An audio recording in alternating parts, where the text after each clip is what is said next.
নমস্কার। আজ আমরা শর্মা প্রোডাকশন হাউসের তত্ত্বাবধানে অল্প স্বল্প গল্প এই অনুষ্ঠানে আমরা আছি। এই অনুষ্ঠানে আপনারা প্রত্যেক দিনেই কোনো একজন বিশিষ্ট ব্যক্তিত্বের সঙ্গে আপনারা আমাদেরকে কথা বলতে দেখেন। বিশিষ্ট শিশু সাহিত্যিক হিসাবে খ্যাতি অর্জন করেছে মাননীয় আব্দুল করিম সাহেব। আব্দুল করিম সাহেব তিনি আমাদের আজকের বিশেষ অতিথি। আপনারা তার কিছু কথা, তার কাজকর্ম, তার ধ্যান ধারণা সম্পর্কে জানতে পারবেন। আমি তার সম্পর্কে দু চার কথা আপনাদের কাছে তুলে ধরবার চেষ্টা করব। আমি আছি প্রদীপ কুমার সেন। তা নমস্কার দাদা। নমস্কার। নমস্কার। শিশু সাহিত্যিক হিসাবে আপনার একটা বিশেষ খ্যাতি আছে। আপনি কবিতা লেখেন, ভালো কবিতা বলতে পারেন। তা আপনি বিভিন্ন কর্মধারার মধ্যে আপনার আরেকটা পরিচয় হচ্ছে বাঙালি বিশ্বকোষ। এতগুলো কাজকর্ম নিয়ে আপনি কাজকর্ম করছেন। শুরুতে সবটাই একটু একটু করে শুনবো আমাদের বিশেষ সময়ের মধ্যে। তা এই শিশু সাহিত্য নিয়ে আপনি কিভাবে, কেন, কি মনে করে এই কাজে এলেন? শিশুরা হচ্ছে জাতির ভবিষ্যৎ, এ কথা ছাত্র জীবনেই আমি শিক্ষকের মুখে শুনেছিলাম। আমরা পৃথিবী জুড়ে প্রায় 800 কোটি মানুষ খাতা কলমে পাই, কিন্তু তার বড় অংশ তো বড় বড় মানুষ। সেই মানুষগুলো কেমন করে বড় হলো? সেই মানুষগুলোর বীজ এই শিশুগুলো। আমি যখন বড়দের জন্য কবিতা লিখতাম, একদিন হঠাৎ আমার একদল শিশুর মাঝে মনে পড়ে যায় শিশুদের গভীরতার কথা। সেদিন থেকে আমার কলম শিশুদের হৃদয়ের মধ্যে বারবার প্রবেশ করতে চায়। শিশুরা কেমনে জীবনে বড় হয়ে ওঠে, তারপর তারা আগামী দিন হয়ে ওঠে শিক্ষাবিদ, চিকিৎসক, বিজ্ঞানী, গবেষক, পৃথিবী নতুনত্ব সৃষ্টির কারিগর হয়ে ওঠে। এই চেতনা আমাকে ধীরে ধীরে শিশু সাহিত্যের গভীরে প্রবেশ করে দেয়। বাংলাদেশ সহ বাংলা ভাষাভাষী বিহারের অঞ্চলগুলোতে এবং ঝাড়খণ্ড সহ পশ্চিমবাংলার বিভিন্ন প্রান্তে আমরা শিশুদের কথা যেখানেই শুনি কেউ আনুষ্ঠানিক কিছু করছে, আমাদের আমন্ত্রণ দিলে ছুটে চলে যায়। শিশুদের মাঝে লুকিয়ে পড়ি, ডুবে যায় তাদের মনের কাছে, তাদের মনের কথার কাছে। কলমের কালিতে তার প্রকাশ ঘটায়। এটা একটা খুব ভালো ব্যাপার। আসলে মানুষের শৈশব এমন একটা জায়গা যেখানে পূর্ণতার একটা প্রকাশের দিকে এগিয়ে যাওয়া। সে পূর্ণতা প্রকাশের দিকে এগিয়ে যাওয়াতে আপনার এই যে সাহিত্য চর্চার ভূমিকা, এটা অনস্বীকার্য। এই যে সাহিত্য চর্চা, আপনি তো বই লিখেছেন আমরা যতটুকু জানি। বই কি আজকে আনতে এনেছি। একটা বই যদি ওনার বই, তাহলে আমরা দর্শকদেরকে একটু দেখাতে পারবো। একটা বই যদি দেখান। এবং এই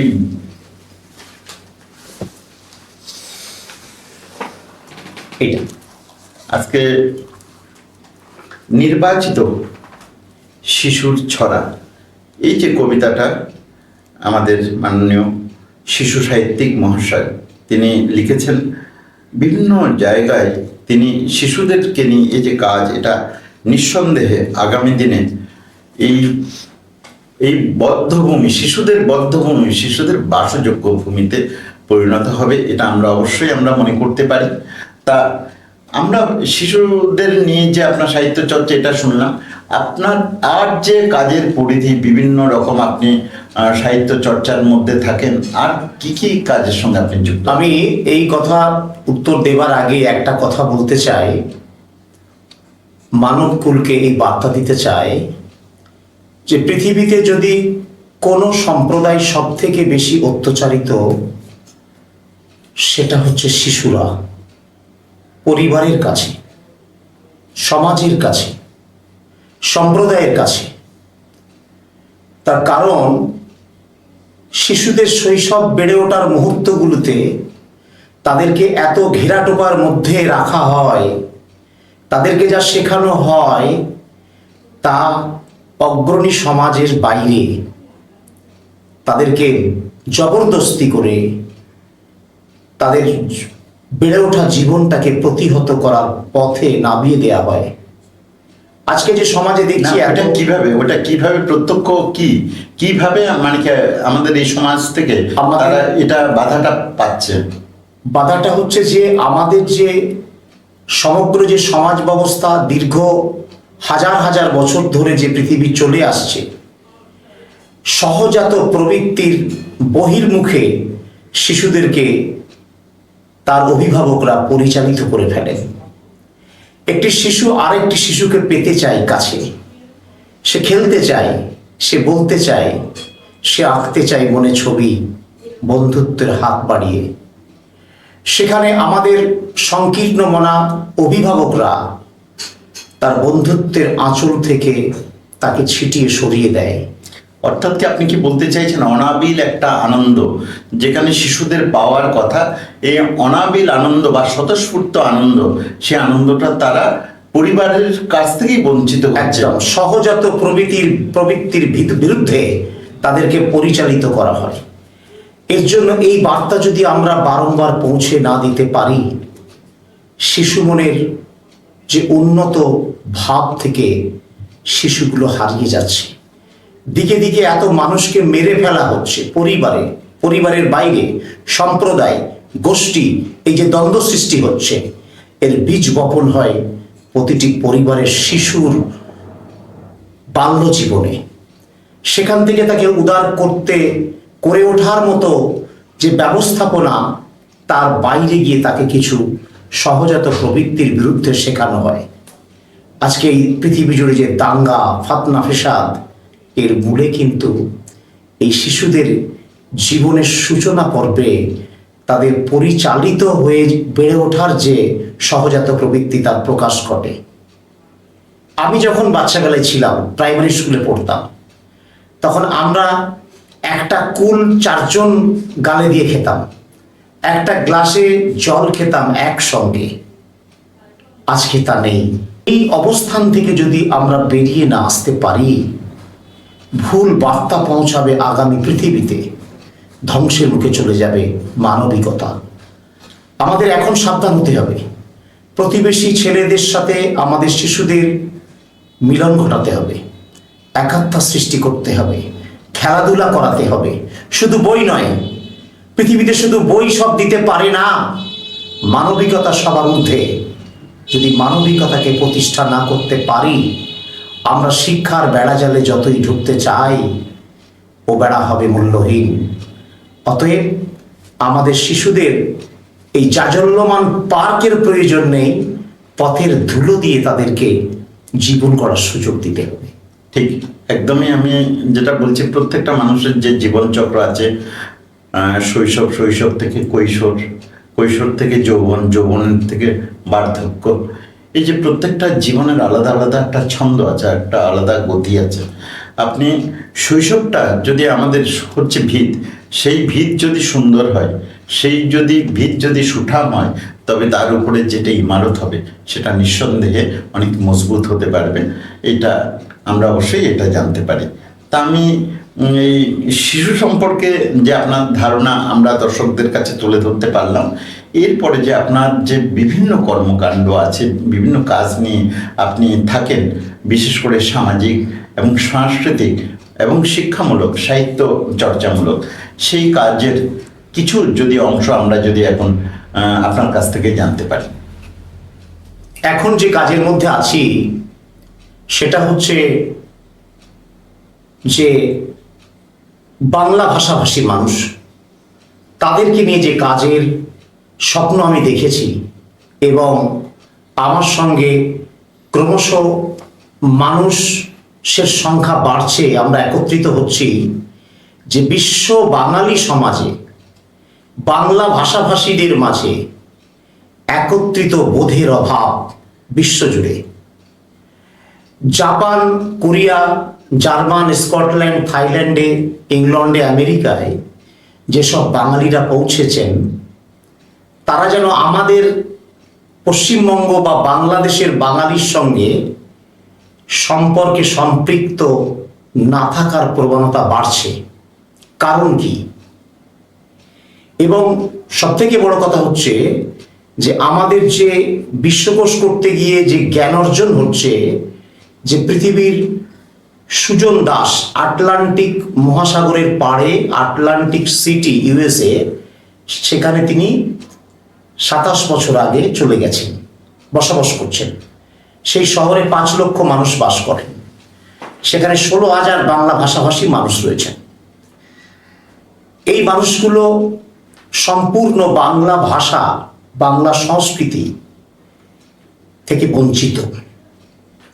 আমরা এদের কাজ পর্যন্ত এখন পর্যন্ত পৌঁছাতে পেরেছি, এবং তাদের মধ্যে আমি অবাক হচ্ছি, কথোপকথনের মাধ্যমে জানতে পারছি যে তাদের মধ্যে বাংলা যে বাঙালিত্বের আবেগ, অনুভূতি, সেই পাখির ভাষা, চড়ুই পাখির ভাষা, তার দেশ, সম্প্রদায়, তার আপনজনের কথা তাদের হৃদয়ে আছে বটে, কিন্তু পরবর্তী প্রজন্ম তারা হারাবার পথে চলে গেছে।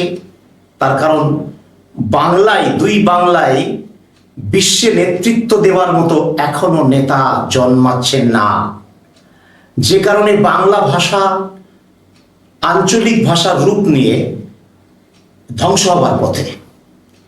বাংলা ভাষার প্রতি অবজ্ঞা উঠে আসছে।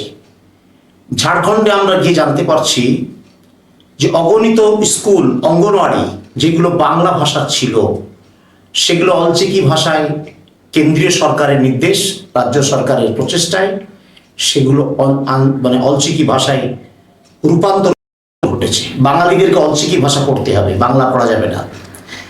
আসামে যে অগণিত স্কুল, সেখান থেকে বাংলা ভাষাকে কেড়ে নেওয়া হয়েছে, কেড়ে নিয়ে সেখানে অসমীয়া ভাষাতে পরিবর্তন করা হয়েছে স্কুলগুলোকে। বাঙালি ছেলেকে অসমীয়া ভাষায় পড়তে হবে।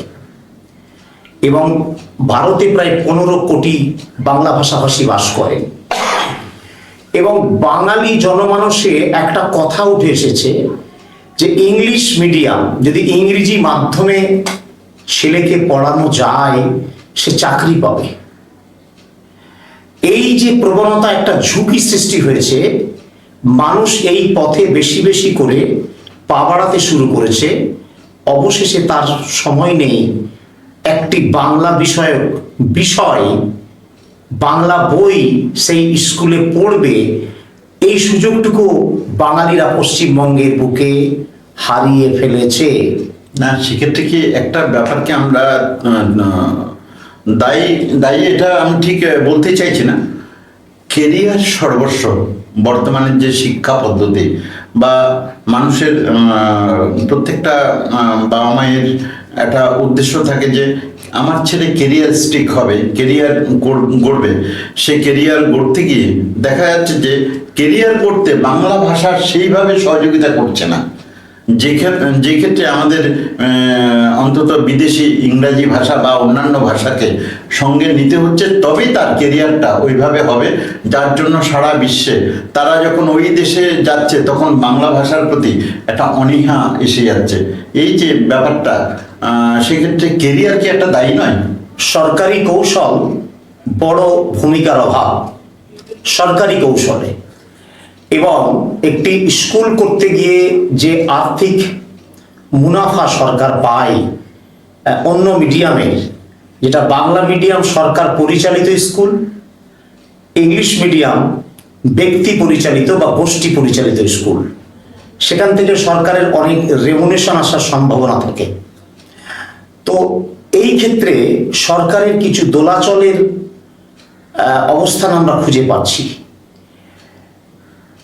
স্বাধীনতার আগে যখন এত ইংলিশ মিডিয়াম হয়নি, তখন শুধু আমরা ইতিহাস ঘেটে জানতে পেরেছি যে সেন্ট পলসের মতো স্কুলগুলো দার্জিলিংয়ে ছিল, ধনী মানুষের ছেলেরা সেখানে পড়তে যেতেন। এখন পাড়ায় পাড়ায় এই ধরনের স্কুল হয়েছে। সামাজিক পরিকাঠামো উন্নয়নের জন্য ইংলিশ মিডিয়ামে পড়তে হবে এরকম কোনো কথা নয়। সাউথ পয়েন্ট স্কুলে যত শিক্ষক শিক্ষিকা রয়েছেন তারা বেশিরভাগটাই বাংলা মিডিয়ামে পড়ে ইংরেজি পড়াচ্ছেন। এখন প্রশ্ন হচ্ছে দক্ষতার। আমাদের প্রাক্তন রাষ্ট্রপতি প্রণব মুখোপাধ্যায়, কাজী নজরুল ইসলাম, জীবনানন্দ দাশ, কামিনী রায় থেকে শরৎচন্দ্র চট্টোপাধ্যায়, বিদ্যাসাগর থেকে শুরু করে আমার হাওড়া জেলায় ভারতচন্দ্র রায়গুণাকার, শাহ গরিবুল্লাহ, বিষ্ণু দে, এরা মধ্যযুগের সব বড় অংশের ভূমিকা পালন করেছে শিক্ষা সাহিত্যের ক্ষেত্রে। তারা সব বাংলা মিডিয়ামের ছাত্র ছিলেন, বাংলা প্রাইমারি স্কুলে পড়েছিলেন। তাহলে কম্পিউটার ব্যবস্থা, এই যে ইংরেজির সাথে যে সান্নিধ্য রয়েছে কম্পিউটার ব্যবস্থা, এখন এটা কি বাংলাতে করা যায় না? কিন্তু বিশ্বের অর্থনৈতিক বাজারে আর্থসামাজিকতার ক্ষেত্রে ইংরেজি যে ভাষাটা দখল করেছিল, যে স্বপ্ন ভারতে প্রতিষ্ঠা লাভ করেছিল কিছু ভারতীয় অবাঙালিরা স্বার্থ ত্বরান্বিত করার জন্য ইংরেজদের সাথে ব্রিটিশ আমলে, যে বাংলা ভাষাকে কিভাবে অবদমিত করা যায় তার পরিণত স্বরূপ 1905 সালে যে সাম্প্রদায়িক দাঙ্গা সৃষ্টি করে বাংলা দ্বিখণ্ডিতকরণের মধ্য দিয়ে 1 লক্ষ মানুষের প্রাণের বিনিময়ে বাংলাটাকে ভাগ করা হয়েছিল।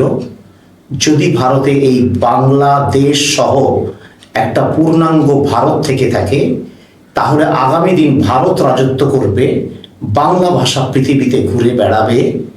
এই স্বপ্নকে সেদিন ইংরেজ ভাষাভাষীর মানুষের মাথায় এসেছিল। ইতিহাস বলছে সেদিন তারা পূর্ণতা পেয়েছে। যে জায়গাটা দখল চীন করতে পারেনি, চীনের কাছে করতে পারেনি, চীন তাদের যে ভাষাগুলো সেগুলোর উপর প্রতিষ্ঠায় দাঁড়িয়ে আছে। আমি কিছু চীনা প্রোডাক্ট, কিছু উৎপাদন কিনতে গিয়ে আমি দেখেছি যাতে ইংরেজিও লেখা নেই, ইংরেজিতে আলাদা পাতা, তাকে আলাদা অ্যাড করতে হয়েছে, সেখানে লিখতে হয়েছে, যেহেতু ভারতে এটা বিক্রি হবে। তাদের সমগ্র উৎপাদন বিষয়টা কাদের ভাষাতে লেখা। কিন্তু আমাদেরকে তো তখন থেকে সেই স্বপ্ন দেখেছিল যে বাংলাকে ভাঙো। আমাদের ভারতে যে অবাঙালি বা হিন্দি বলয় বা আদার ভাষাভাষী, যেগুলো অন্যান্য ভাষাভাষী রয়েছেন, তারা তাদের ব্যক্তি স্বার্থে বাংলাকে দমন করার চরিত্রে তাদের বড় ভূমিকা আমরা খুঁজে পেয়েছি। যাই হোক বন্ধু, আমরা অবশ্যই আমাদের মাতৃভাষার উন্নতি প্রত্যেকে কামনা করি। আমরা বাঙালি, বাংলা ভাষার যে উন্নতি সেটা অবশ্যই আমরা কামনা করি। এবং এই নিয়ে আব্দুল করিম সাহেব তিনি তার মতো করে কাজ করে যাচ্ছেন। বাঙালি বিশ্বকোষ তিনি তৈরি করছেন, বিশিষ্ট সারা পৃথিবীব্যাপী বিশিষ্ট বাঙালিদের নিয়ে। তা আজকে যদি একটা লাইনে আপনাকে বলি যে আপনি আপনার একটা বার্তা দেবেন, আপনি কি বলবেন? যে আপনার এই চিন্তা ভাবনাকে, আমরা অনুষ্ঠানটা প্রায় শেষ সময়ে এসে পৌঁছেছি। কোনো কাজ করতে গেলে একটা কাজ দিয়ে শুরু করতে হয়। বিশ্ব মানবতায় আমরা বাংলা ভাষাকে নিয়ে, বাঙালিদের নিয়ে একটি বিশ্বকোষ রচনা করছি। পৃথিবীর 800 কোটি মানুষের জন্য এই বিশ্বকোষ, শুধু বাঙালির নয়। বাঙালিরা মানবিক, বাঙালিরা ভদ্র, বাঙালিরা সহনশীল, এই বার্তা, বাঙালিদের মধ্যে ঐক্যবদ্ধর বার্তা, মানবিকতার বার্তা ছড়িয়ে পড়ুক, 800 কোটি মানুষকে নিয়ে নতুন পৃথিবী সৃষ্টি হোক। বন্ধু, আমরা বাংলা নিয়ে আমাদের খুব হতাশার জায়গা কিন্তু নেই, কারণ এই বাংলা ভাষা কিন্তু সারা বিশ্বময় সমাদৃত হয়ে আজকে স্বীকৃতি লাভ করেছে। সেই জায়গায় দাঁড়িয়ে আমরা এই আব্দুল করিম সাহেবের সঙ্গে তার মতামতকে আমরা আপনাদের কাছে তুলে ধরলাম। তিনি তার মতো করে যে ভাবনা চিন্তা করেছেন, আপনারা নিশ্চয়ই মতামত জানাবেন। আমাদের এই অনুষ্ঠানটি দেখে আপনাদের যদি ভালো লাগে, আপনাদের যদি কোনো মতামত দেওয়ার থাকে, কোনো কিছু আমাদের এই অল্প স্বল্প গল্পকে আরও সমৃদ্ধ করবার জন্য আপনারা যদি কোনো অনুষ্ঠান করতে চান, আমাদের এই শর্মা প্রোডাকশন হাউস আপনাদের জন্য তৈরি আছে। আমাদের এই প্রোগ্রামটি লাইক, কমেন্ট, শেয়ার করলে আমরা সমৃদ্ধ হব এবং আরও অনেক মানুষ আমাদের এই প্রোগ্রামটির কথা জানতে পারবে এবং বিভিন্ন বিষয় নিয়ে আমরা গান, কবিতা, আড্ডা, রচনা বিভিন্ন বিষয় নিয়ে আমরা এই অনুষ্ঠানটা করে থাকি। আপনারাও আপনাদের বিভিন্ন সৃজনধর্মী কোনো বিষয় তুলে ধরবার চাইলে আমরা আপনাদেরকে স্বাগত জানাচ্ছি। ধন্যবাদ আপনাদের প্রত্যেককে। আমি আজকের আমাদের অনুষ্ঠানে এই সময় মূল্যবান সময় দেওয়ার জন্য আব্দুল করিম সাহেবকে অনেক অনেক ধন্যবাদ।